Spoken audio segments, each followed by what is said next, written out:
عزتمن مسلمانان رونو، الحمدللہ ثم الحمدللہ چې د رمضان میاش کې د فرض روزو نیو الله جل شانه موږ ته توفیق راکو او د رمضان میاش سره ته ورسېده. کله چې یو نعمت اختتام ته ورسېږي غیر الله شکر ادا کول پکار. الحمدلله دا الله شکر ادا کوي، ځکه چې رسول الله صلی الله علیه وسلم په زمانه کې ورونو هغه کې یو په جهاد کې شهید شو او هغه بل چې هغه ژوندی پاتې شو او سموده پس بیا هغه په خپل مرمانه وفات شو په کټ پوزي. صحابه وی چې هغه بل ورور خوش قسمت او هغه شهید شو او دا بیچاره د شهادت د مرنا محروم شو. نبی کریم صلی الله علیه وسلم په داسې موقع باندې صحابه کرام اشکالات لري کول او تسلی به ورکول. وی فرمایل چې تاسو خو د هغه کس شهادت ته ګورئ، لیکن دې ته نه ګورئ چې د څومره وخت د ژوندی و او بیا په هغې کې د مونځونه کړي دي، روژې نیولي دي، نور عبادات یې کړي دي. نو هغه دې عباداتو کې هغه رور په د پسې کله رسېږي، یعنې ده ته الله جل شانه موقع ورکړه او هغه نه دا موقع فوت شوي ده، ټیک ده، هغه ته الله پاک مرګ د شهادت نصیب کو، لیکن ده ته الله جل شانه دومره موقع ورکړي چې ده پکې دا عبادات وکړي. په دې د الله جل شانه ډېر شکر ایستل پکار دی چې د رمضان د میاشتې روژې مسلمان اونیسي او په خیر او عافیت سره د میاشت تر سره ورسېږي. په دې ډېر شکر ادا کوئ، الحمدلله وایي. بعضې خلک خصوصا دیندارې نیکانې بوډایګانې په کورونو کې چې د رمضان میاشت تېر شي نو د اختر په ورځ به ژاړي، ولې د روژې میاشت تېره شوه، کاش چې یو څو ورځې نورې مې مونږ لیدلي دي، تاسو بیا لیدلي یا نه؟ دیندارو کورنیو کې دا شی وي.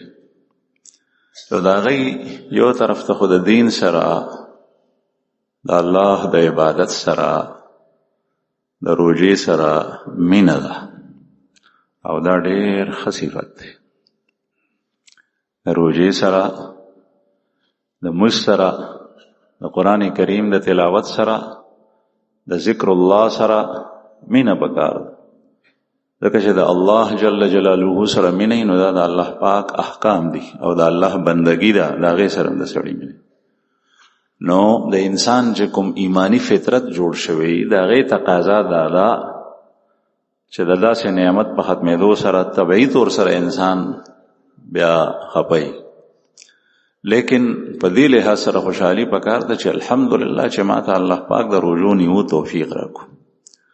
خپه به شیطان وي او خپه به هغه څوک وي چې چا باندې د رمضان میاشت تېره شوه او د روژې ونه نیولې، د ټوله میاشت په عبثو کې تېره کړه. او خپه به هغه څوک وي چې د رمضان په مبارکه میاشت کې مسلمانانو ته ایذا ورکوله او د شکو کوله، د ډاکې کولې، د ظلمونو کول، د خلکو تعزیت او تکلیف رسول. نو په دې عظیم نعمت د الله جل جلاله شکر ادا کوئ. دې سره سره زما عزتمنو کله چې یو نیک عمل کوئ نو په هغې خوشحالېږئ، په روڼ تندي سره یې کوئ، روڼ تندي سره مونځ چې کې نو په خوشحالۍ سره یې کو. دا نعمت په دنیا کې د مسلمان نه علاوه یو قوم ته نه دی حاصل. کافر، مشرکین، یهود، نصارا، دهریه، بت پرست، مجوس په دنیا کې ستاسو نه ډېر زیات دي د مسلمانانو. رسول الله صلی الله علیه وسلم فرمایي چې د اهل اسلام نسبت د اهل کفر په مقابله کې داسې دی لکه سپین غویې او داغه په سرمن باندې تور ټاکۍ وي، یا تور رنگ غویې ټول تور او داغه په بدن کې یو ځای کې سپینه ټاکۍ وي د ویښتو. نو دا سپینه ټاکۍ وړه غونې دا مسلمانان دي دنیا کې، او دا ټول تور ویښته دا کافر دي. تا ته الله جل شانه دا نعمت نصیب کړی دی، روژه، موز، رمضان، قرآن پاک، ذکر الله. دا یو قوم سره دا نعمت نشته. دا الله پاک شکر ادا کولو سره سره په دې باندې خوشحالیږه، او چې کله ته په دې خوشحالیږې نو د شیطان ملا ماتیږي، شیطان به خفه کیږي. نو په روڼ تندي سره مسکو، په خوشحاله زړه سره روژه نیسه، په روڼ تندي سره زکات ورکو، صدقه ورکو. زړه کې کله هم تیاره مه راوله چې دا خو زما په مال کې 1,00,000 روپۍ کې 2,500 روپۍ مانه لاړې، دا څه وشو؟ نه، وای الحمدلله یا الله دا پیسې تا را کړې وې او ستا په نوم باندې ما تا فقیر ته د ورکولو توفیق راکو، دا ستا شکر دی، خوشحالیږه په باندې. او چې کله د مال نه زکات وځي هغې سره مال پاک شي، صدقت یوزي هغې نه پاک شي. نو چې کله یو نیک کار کوئ، کله هم په ګرونجي تندي سره په تیاره زړه سره مه کوئ، بلکې په خوشحاله زړه سره په روڼ تندي سره نیک عمل کوئ. کوم یو عمل چې کوئ په هغې ته خوشحالئ.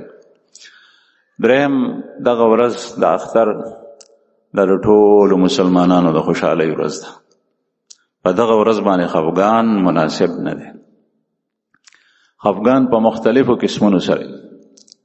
یو سړی اسې مرور شي په کور کې، بیا ټول ورځ په خفګان سره په ښځم تیره کړي، په بچوم تیره کړي، په ماشومانم تیره کړي، ټولو باندې خوشحالي ګنډیر شي. داسې مه کوئ، دا شیطان وایي. دویم خوشحالي د خپلوانو سره چې څوک دنه خفه دي نو هغوی خوشحال کوي، هغوی راضي کوي. دریم که چرته د چا په کور کې مړی شوی میاشت مخکې، 10 ورځې مخکې، 2 میاشتې مخکې، 5 میاشتې مخکې، هغه غم په دغه ورځ باندې مه تازه کوئ. عموما چې د چا څوک تلی نو بیا په دغه اختر په ورځ باندې لاړ شي چې راځئ چې هغه ته دعا ته لاړ شو. نو زنانه چې وي مثلا د یوې مور بچی مړ دی، هغه په دغه ورځ باندې صفا کپړې نه اچوي، خفه ناست دی. ولې؟ د اختر خوشحالي په ما څه ولګي، ځکه زما خو بچی مړ شوی دی، اگر که میاشت مخکې تلی دی. دا ټول رسم دا د کافرو دی، د هندوانو دی. دا نن سبا په چترال کې قلاش قوم پاتې کېږي، 1 کال ثابت په غم کې ناست وي، کافر دی هغوی، کافر، او په هغه ګن کې مبتلا وي. دا د هغه خلکو رسم رواج. رسول الله صلی الله علیه وسلم فرمایي چې د زنانه نه علاوه د سړي ښځه چې خاوند یې مړ شو، هغه به 4 میاشتې 10 ورځې د هغه په سوګ کې او په غم کې تېروي. د هغې نه علاوه هیڅ یو کس ته دا نه دی جایز چې د 3 ورځو نه زیات په چا باندې غم وکړي. مثلا زوی لور ته دا نه دی جایز چې په مور او پلار باندې غم وکړي، پلار مور ته دا نه دی جایز چې په اولاد باندې د 3 ورځو نه سوا غم وکړي. رسول الله صلی الله علیه وسلم په زمانه کې صحابیات زنانا د هغوی ورور شهید شو، وفات بشو، 3 ورځې پس به بیا هغه زمانه کې چې به زنانو کوم څیزونه په مخ باندې استعمالول نو هغه به یې ولګول د کریمو په شکل کې، بوټي بو بوټي. او بیا به دا وفرمایل چې ما ته د دې څیز ضرورت نشته، لیکن ما دا ځکه استعمال کړ چې خلک ووایي چې د خاوند نه زیات په چا باندې د دومره غم کولو سوګ کولو د دې دغه نشته، اجازت نشته. بهرحال هغه دفن شوي مړي بیا مه سپړئ، هغه غمونه بیا مه تازه کوئ، او د الله جل جلاله عبادت ته، دغه بندګۍ ته، دغه دین ته اوږه ورکئ، په هغې باندې عمل کوئ، ښه په خوشحال روڼ تندي باندې. دا مرګ خو شته دا دنیا کې، که چېرې هغه مشران چې کوم ابتدا دنیا د هغوی نه آباده شي و هغه تر اوسه پورې وی نو د دنیا کې به د قدم کېښودی نو دا نور کشران چې براتل دی به کوم ځای پاتې کېده؟ مشران لاړ شي د هغوی په ځایونو کې، د هغوی په کورونو کې، د هغوی په کلو علاقو کې، بیا دغه کشرانو ته الله جل شانو ځای ورکړي، بیا دی لویږي، بیا چې کله دی زاړه شي بیا دی لاړ شي، د دی نوی نسل راشي. څلورم خبره مې دا کوله چې مسلمانانو په خپله کې اتحاد او اتفاق دا الله جل جلاله خوښوي. دا ډیر عظیم شی دی چې نن سبا د دې ډیر سخت ضرورت دی د مسلمان په اتحاد سره. دا تاسو چې یو جماعت ته راځئ مستا او رسول الله صلی الله علیه وسلم به د ټولې مدینې منورې د مسلمانانو سره په ایړه ووتو د آبادۍ نه بهر، او بیا به د اختر مسکولو یو مز به کېدو، ټول به پکې جمع. کان یخرج للجبانه، ځنګل ته به ووتو، ځنګل نه مراد د آبادۍ نه بهر دشته، او بیا مبارک صحابه کرام ټول جمع، رسول الله صلی الله علیه وسلم هغوی ته د اختر مز ورکولو. دغه ترتیب د صحابه کرامو په زمانه کې هم و. د دې لپاره چې د ټول مسلمانان په خپله کې یو رونه دي، انما المؤمنون اخوه، او د دوی په اتحاد او اتفاق او یووالي باندې شیطان خفه کېږي، کافر خفه کېږي، یهودو ته په تکلیف او زور رسی، نصاراو ته په رسی، مشرکین او دهریه هغوی ته په تکلیف رسی. نو اخو دشمنان دي زموږ، هغوی ته په تکلیف ورسو. د مسلمانانو د اجتماعیت دا یو یهودي او پیرنګی دا نه برداشت کوي په دنیا کې. او نن سبا دا هغه ټول زور په دې دی چې مسلمان ته دا ووایي چې اسلام پرېږده نو دی نه پرېږدي.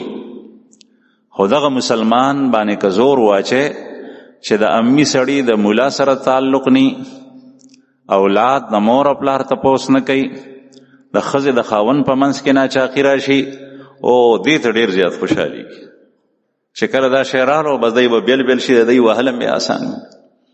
یو روایت کې راځي چې د شیطانانو مشر شیطان ابلیس په سمندر د پاسه تخت په هغې باندې دی ناست دی، او دا ټول شاګردان شیطانان چې د هغه دي د دنیا کې خواره کړي، دې ته وایي چې شابه مسلمانان په ګناه کې مبتلا کوي یا نیکۍ ته مه پرېږدئ. دا چې څومره وسوسې اندېښنې مسلمان ته په زړه کې راځي یا دی په ګناه کې مبتلا شي، نو دا هغه شیطانان خواره شوي هغه دغه کار ته نه پرېږدي، نیکۍ ته او ګناه ته یې اماده کوي چې دا وکړي. بیا یوم راځي ورته وایي چې صاحب ما دا کار وکړو چې زما نمبر یې جوړ شي، او ما ته شا وټپوي غټ شیطان، او چې ما ته داد راکړي او انعام راته راکړي. نو ورته وایي چې ټیک ته ښه دي کړي دي، خو ډېره غټه توره دې نه ده کړې. بیا بل راشي ما دا کار وکړو، مونځ نه مې پاتې کو، دې نه مې پاتې کو، دې نه مې پاتې کو، نظر غلط استعمال کو، غیبت کې لګیا شو، چغلي یې وخوړه، حرام یې واغشتل، دا کار یې وکړو، دا کار یې وکړو. نو دی ټولو ته وایي چې ښه مه کړي دي، خو څه ډېره لویه توره مه نه ده کړې. بیا یو شیطان راشي هغه وایي ما د ښځې په منځ او د ښځې د خاوند په منځ کې ناچاقي راوسته، ما د دوو کسانو په منځ کې معامله راغلی وه، په هغوی کې مې جګړه راوسته. هغوی بیا دې حد ته خبره لاړه چې یو بل پسې وسله راواغشته. نو هغه شیطان لرې ولاړي، نو هغه غټ شیطان ورته وایي چې دلته راشه، نو ځان سره په تخت کښېنئ او شا ورته وټپئ چې توره تا کړې. دې نه معلومیږي چې د مسلمانانو په منځ کې بغض، عداوت، دشمنی، بدی، تربګنی دا دومره خطرناک شی دی چې دا د ټولو ګناهونو جړه ده. رسول الله صلی الله علیه وسلم حدیث مبارک کې فرمایي ایاکم والحسد والبغضاء فإنها الحالقة لا أقول تحلق الشعر ولكن تحلق الدين.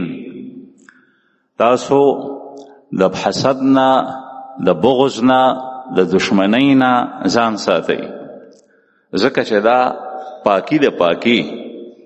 مونږ ورته پاکی وایو، نایي سره پخوا یوه چاړه پرته وه، نن سبا پکې پتری واچوي، بلیډ نوې نوې، هغه به یوه وه په برجو باندې به یې داسې وواله، تیره به یې که یو سره به یې کل کو، بیا به یې د بل کلولو، بیا به یې د بل کلولو. نو هغې ته حالقه وایي، پاکی چاړه.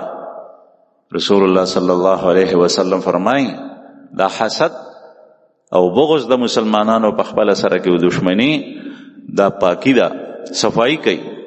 لا اقول تحلق الشعر، لیکن دا آغا پاکی نه ده چې کوم ویخته کلی، ولكن تحلق الدین، لیکن دا د دین صفای کوي، د دین صفایا چې څنګه هغه پاکي بختره غورځي دغه چې کله د مسلمان د بل مسلمان سره دښمنی جوړه شو موز صفاش روجه هغه صفاش یعنی لیکل شوی عمل درست عبادات هغه په داو لګي هغه ختم شي څنګه ختميږي دا غي تفصیل مشته ده لیکن دا الله رسول ته پوره تفصیل معلوم سړی نه مست جوړ شي نه روجه ته جوړ شي نه نیک عمل ته جوړ شي نو د دې نه ځان ساتل پکار دي او اتحاد او اتفاق مطلب دا ده دا نه ده چې په جبه باندې په عہده باندې په منصب باندې یو بل سره یو والکو نه صرف او صرف د ایمان او د اسلام په بنیاد باندې یو واله تاسو به خیال کړئ دا ډرایوران چې په دې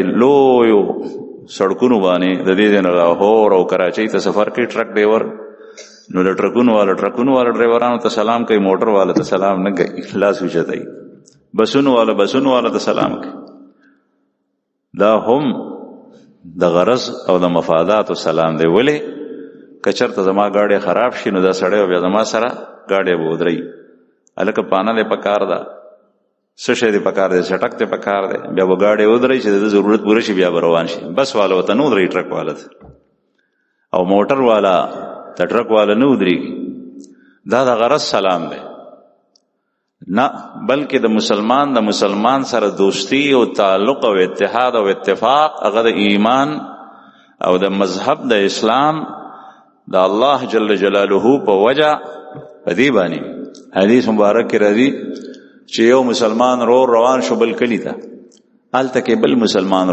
مسلمان نه مراد دا نه دی چې د مور زویو بلکې نه دیم مسلمانو هغه مسلمانو اگر که پر دیو اجنبیو دکم ایمان دی پاغه کم ایمان دی دیم تقوادار دی غم تقوادار دی دیم د حرام نه ځان بچ کی غم د حرام نه ځان بچ کی دیم الله جل جلاله د الله رسول راضی کول غواړي خوشاله غواړي وغم په دې بنیاد صرف او صرف دغه زیارت ته دغه ملاقات ته روان شو هغه کلی ته چې کله نږدې شو نو دغه کلی په کوڅه باندې په لار باندې چې کوم کلی ته د نکیږي پاغه باندې یو سړی ولا هغه مخه ترالو د مخه ته ودرېدو د سره روغ جوړ کل وته چرته دی وې دې رور سره ملاقات کوم وې هغه ستا سکر ور دے رشتہ لري د وسره چې نه بیا بل رشتہ دار دی وی چې نه بیا ستا پاغه پورې قرض دی یا دغه پتا پورې قرض دی سه حقوق مدي معاملات مدي خپل کې وی چې نه بیا په کوم بنیاد ته هغه سره دی او هغه سره ملاقات کې او د غلی دل او زیارت کې هغه کسبته وای چې صرف او صرف د الله لپاره چې زما مسلمان رور دی د دې وجه نه هغه سره ملاقات کوم نو هغه کسبته وای چې زه فرښتې انساني صورت کې راغلم او ما ته الله پاک وی چې دته وای چې الله جل شانه تاسو سره محبت کوي لکه څنګه چې ته د غیرور سره محبت کوي او چې کله الله جل جلاله د مسلمان سره محبت کوي بیا دیم داسي بیا بلم داسي بیا بلم داسي نو په دې معاشره کې بیا برکات وي خفقان به په نوم ني خوشحالي وي لیکن مونږ دغه شی پرې خیر بهر حال د مسلمانانو په خپل کې اتحاد او اتفاق رشتہ دار سره رشتہ او پالا او د بل مسلمان گاونډي دغه حقوق خیال وساته لري یو مسلمان دی دغه سره کوم تعاون او مدد کولای شي د الله رسول فرمایي المؤمنون كالجسد الواحد اذا اشتكى عينه اشتكى كله او كما قال عليه الصلاه والسلام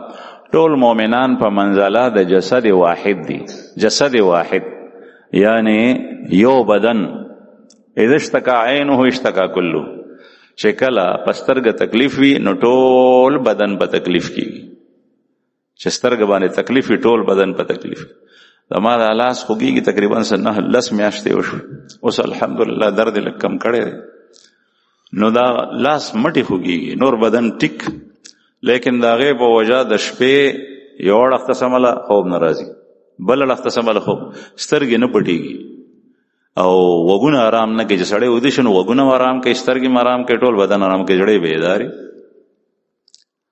لیکن دغه وخت کې نه سترګې آرام کوي نه وګونه آرام کوي نه لاس آرام کوي نه خپې آرام کوي نه د بدن بل یو اندام حالانکه تکلیف صرف او صرف په یو اندام دی او پریشان و د ټول کده چا د خپې نوک خوږیږي نوک هغه نوک غزک کړي هغه د لاندې وبتلی وخه کی نو د دې ګوتې د یوې نوک د وجې نه د یوې ګوتې د وجې نه ټول بدن په لړزاني. تاسو به خیال کړئ ټوله شپه سړي ته آرام نه ورځي.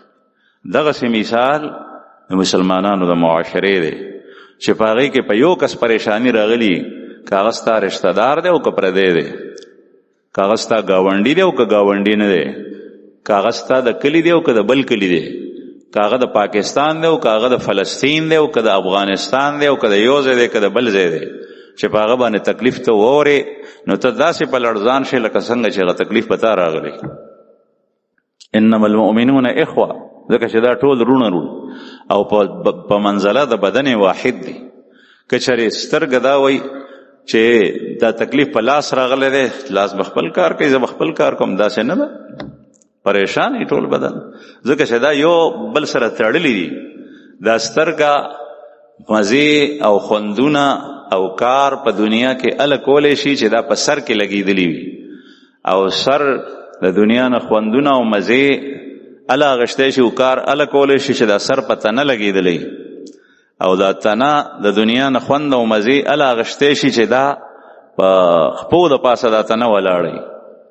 دا ټول بدن چې یو بل سره لګېدلی، نو هله د هر یو هندام خوندم وي، د هغې حسن هم وي، د هغې جمال هم وي، د هغې فایده هم وي.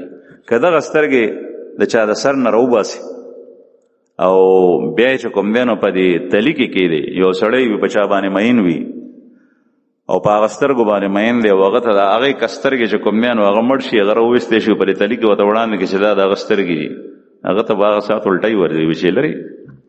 د دې خوند خو اله و چې کله دا په بدن کې لګېدلی وي. د یو مسلمان په اسلامي معاشره کې د هغه خوند، د هغه د ایمان برکات هغه په خپله هغه وخت حاصلولی شي چې هغه د نورو مسلمانانو سره ګنډلی ژوند تېروي او د نورو مسلمانانو په خوشحالۍ باندې خوشحالیږي او د هغوی په خفګان باندې خفه کېږي. نو دغه وخت کې زما عزتمند اوس د فلسطین په مسلمانانو باندې سخت، په شام کې مسلمانانو باندې سخت ده. د هغوی په شان نه ده لیکن ډېره ده. د هغه حکومت د شام هغه د مسلمانانو مخالف. په ایران کې مسلمانانو ته مختلفو طریقو سره تکلیف رسولی کېږي. د چین مسلمانان چې کوم پاکستان سره لګېدلی دی، هغه مسلمانان چې هغه د زړې زمانې مسلمانان دي، کاشغر، هغه مسلمانانو باندې تکلیف دی. د هغوی په کورونو کې چې چېرته فریم لګېدلی، په هغې لا اله الا الله محمد رسول الله لګېدلی، نو هغه سړی جیل ته کي. قرآن پاک چې د هغوی په کور کې د چا په کور کې راووتو، په هغوی باندې تکلیف دی. ته څومره آزاد ژوند تېرې. هغوی دې ته ترس کېږي چې ما د قرآن پاک تلاوت وکړې، ما په آزاد بټ باندې خدای یاد کې، ما مزو کې، لیکن دا موقع حکومتونه نه ورکوي او تا ته الله جل شانه دا موقع آزاد درکړي دي چې کوم ځای ځای هلته مس کولی شي، تلاوت کولی شي، لیکن ته د دې موقع نه فایده نه اخلي. نو بهرحال هغه مسلمانانو باندې تکلیف دی. په هندوستان کې، انډیا کې د هندو د طرف نه په مسلمانانو باندې تکلیف دی. کوم ځای کې چې د مسلمانانو شمیر او تعداد کم دی، هندوان زیات دي، هلته مسلمانانو ته په پوزه کې پیزوان اچولی دی او بالکل آرام ته نه پرېږدي. په کشمیر کې، مقبوضه کشمیر کې په مسلمانانو باندې تکلیف دی. د دنیا په مختلفو ملکونو کې، د توریانو په ملک، په افریقا کې، بعضی ملکونو کې، افریقا خو لوی بر اعظم دی، بعضی ملکونو کې مسلمانان په تکلیف کې. نو زما عزتمندو عرض مې دا کولو په کار دا چې د پاکستان مسلمان او د دنیا په بل ملک او پاتې کېدونکي مسلمان چې هغه ډېر په راحت سره، په آسانه سره ژوند تېروي، هغه د هغه مسلمانانو په دک کې، د هغوی په غم کې، د هغوی په درد کې، د هغوی په تکلیف کې برابر شریک وي. او چې د ده نه کېږي نو دی کوشش کوي چې هغه نه مې دا تکلیف لرې کړي، د هغه سره مې مدد وکړي. په یو کور کې مور پلار پاتې کېږي، لوڼه زامن پاتې کېږي، په پلار باندې تکلیف رالو او زامن په خپلو کوټو کې مزې کوي او دا پلار یې د ځنکدن په حالت کې دی، نو دا به انسان د ده نه خو به حیوان هم ښي. ځکه چې حیواناتو کې هم دغه وخت کې چې کوم دی نو مینه او محبت وي، هغه ټول کور د هغه په وجه باندې پریشان یې، هغه د نه ګیر چاپېر ناست دي، په بل چا باندې تکلیف رالو، څوک ډاکټر ته ځغلوه، څوک څه کوه، څوک څه کوه، ځکه چې دا کور ټول یو دی او په دې کې دی د یو بل حقوق په یو بل باندې مني. دغسې دا دنیا یو کور دی او دا الله جل شانه د مسلمان دپاره پیدا کړی. البته کافر هم په دې دنیا کې وخت تیری. دا دنیا دا رنگ زیب و زینت خایست، دا باغ و بهار، دا میوه دانه، دا غله، دا مختلف قسم پوشاک، دا الله جل شانه دی مسلمانانو د بار پیدا کړی دی او د دې د برکت کافر مخوري. قرآن کریم کې الله پاک فرمایي قل من حرم زینت اللہ التي اخرج لعباده والطیبات من الرزق. آپ کہہ دیجئے کہ کس نے اللہ جل شانہ کی زینت کو حرام کیا ہے. اللہ نے لباس کو تمہارے لیے زینت بنایا، پھر کون ہے جس نے اس لباس کو حرام کیا ہے، جس نے کھانے پینے کی چیزوں کو حرام کیا ہے. د مکی مشرکین قریش هغه سره خانه کعبه وا پخوا کې او خانه کعبه داغه طواف به کافر او بربند کولو، د بهر نه چې براله لغی بټولو بربند کولو سوا د حمص نه. او حمص چې کوم ده نو هغه به هغه کافر ته وی چې څوک به قریش او د پیغمبر علی السلام د قبیله خلق یا داغه سره نور چې کوم کسان غیزان سره یو ځای کړیو هغه به په کپړو کې طواف کولو او د نورو بربند کولو. چا به تاسو کو دا ولې په دې کپړو کې مونږ ګناهونه کوو نو ځکه هغه سره زمونږ طواف نه کیږي. هغه خدای منلو ښه د مکه مشرکین خدای منلو، لیکن د خدای سره نور بوتان هم شریک ګرځول او هغه لوی خدای دی چې اسمان او زمکه پیدا کړ دی. قرآن پاک کې ځای په ځای الله پاک فرمایي چې ته دینه تاسو کې چې اسمانونه چا پیدا کړی دی وای الله، زمکه چا پیدا کړی دی الله، سمندرونه چا پیدا کړی دی الله. نو بیا چې دا تاسو قائل یې چې الله پیدا کړی دی نو بیا د الله عبادت ولې یوازې نه کوي، دا سره شریک ګرځوي. وی چې دای مونږ خدای ته نږدې کوي دا واړه بوتان. نن سبا خو اکثر قومونه داسې دي چې هغوی د سره خدای مني نه، او د مکې مشرکینو چې قرآن کریم کې ځای په ځای په هغوی باندې خدای رد کړی دی، سخت الفاظ راغلي دي، هغوی خدای منلو لیکن د خدای سره شرکا ګرځول. بهرحال عرض مې دا کولو چې هغوی به بربند طواف کول، بربند لغړ دغسې به ګرځېد او هغوی ته څه عیب نه ښکارېده. نو عرض مې دا کولو چې الله جل شانه د انسان دپاره دا کپړې، دا خوراک، دا رزق راستولی دی او دا حقیقت کې مؤمن دپاره راستولی او د مؤمن د وجې نه بیا کافر هم خوري. او د هغې دلیل دا دی که چېرې مؤمن په دنیا کې الله جل شانه د هغه ورځ موږ ته نه ښیي، خدای مو د هغه ورځې ته نه پرېږدي. داسې ورځ به راځي چې په دې ځمکه باندې به سره کافر وي، مسلمان بني. یو هوا به وچلېږي، هغه هوا سره به مسلمانان ټول مړه شي، بس هغې نه پس بیا سره کافر پاتې شي. دا خدای پاک بندگی به څوک نه کوي.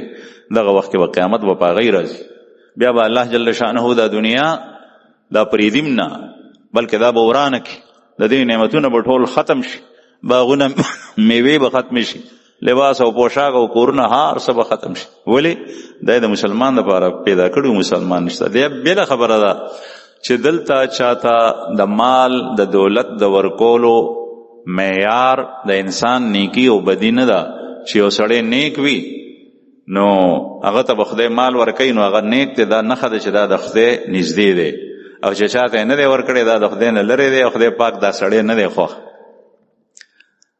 او مکه مکرمه کې ابتدا کې چې کله د الله رسول ته پیغمبري ملو شوه نو صحابه کرام ابتدا کې چې چا په ایمان راوړی و په هغې کې خباب ابن ارت رضی الله عنه یو صحابي دی، د هغه کسب د لوارۍ و، د ابتدا کې ایمان راوړی دی. ابتدا کې یو څو کسان، خباب ابن ارت رضی الله، د مکې یو غټ سردار عاص ابن وائل هغه په دې باندې کار کړی.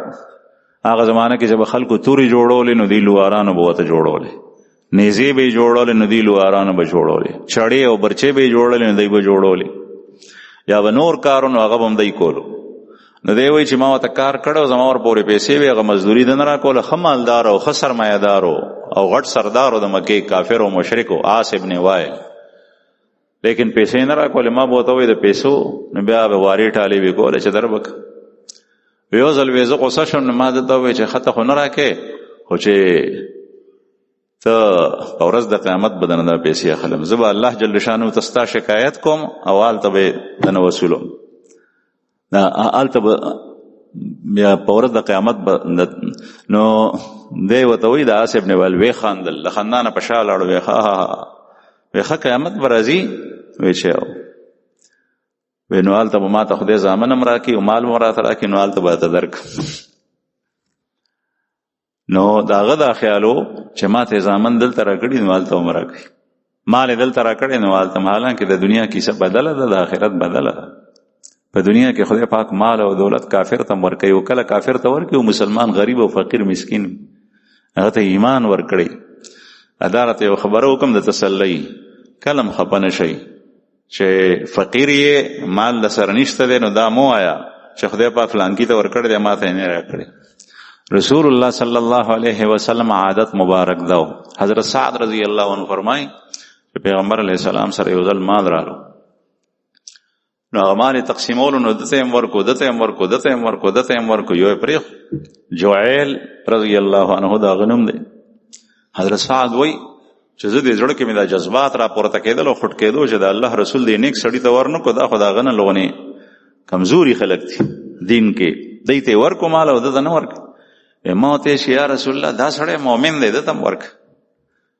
پیغمبر علیه الصلاۃ والسلام او فرمایل او مسلم، مؤمن دی که مسلم دی؟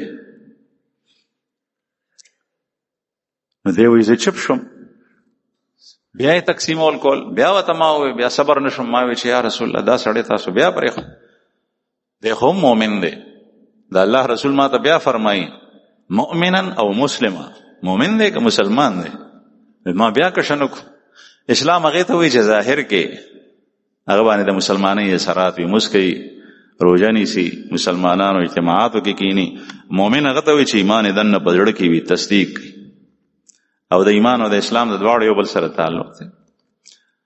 دوه درې ځله چې ما داسې وکړل زه غلی شوم، په آخر کې وایي رسول الله صلی الله علیه وسلم ما ته وفرمایل چې زه کله هغه سړي ته نه ورکوم چې د هغه په ایمان باندې زما اعتماد وي، هغه سره دا لوی نعمت شته ایمان، هغه ته نه ورکوم. که چېرې هغه ته ور نه کړم نو هغه زما نه خفه کېږي نه، او هغه ته خدای ایمان نصیب کړی دی. او هغه کس ته چې د هغه ایمان متذبذب دی، شکی دی، نو زه هغه ته ورکم چې دی لغونې کلک مؤمن شي. او که هغه ته مې ور نه کړلی دویم کس ته، نو کیدی شي چې زما نه خفه شي او د الله د پیغمبر نه په پیسو باندې خفه کېدل دا خو ډېر خطرناکه خبره ده. سړی کفر ته وباسي، نو هغه سړی چې تازه تازه ایمان راوړی دی هغه چې ته کافر نشي. او دا چې کوم زوړ مؤمن دی کلک دته نه ورکوم، ځکه چې دا خو اصل مسلمان دی. نو عرض مې دا کولو چې کله الله جل شانه کافر ته ډېر څه ورکي او مسلمان ته نه ورکوي، فقیر وي، دغه وخت کې د خولې نه غلطې خبرې مه راوباسئ، په زړه کې چرته هم غلط سوچ مه راولئ.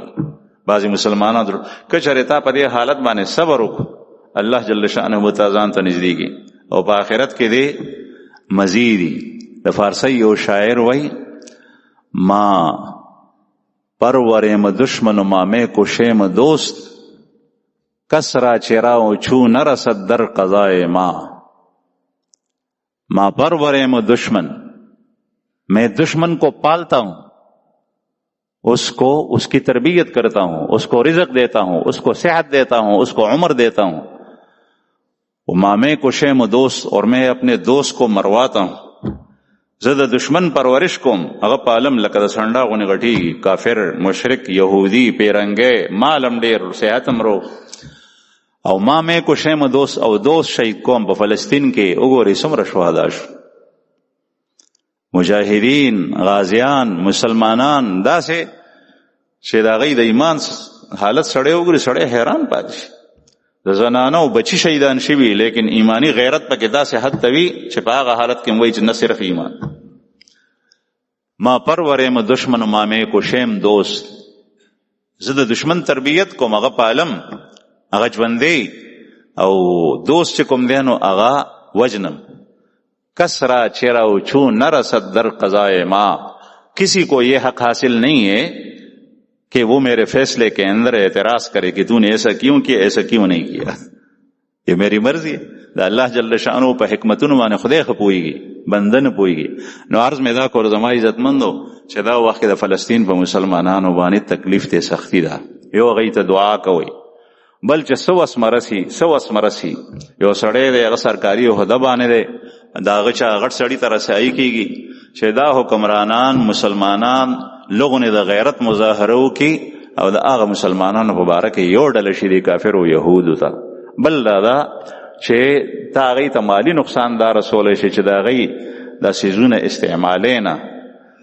زه ګورم اکثر د دې یهودیانو د دې کافرو زمونږ په ملک کې چې کوم څیزونه استعمالیږي ټول غیر ضروري څیزونه.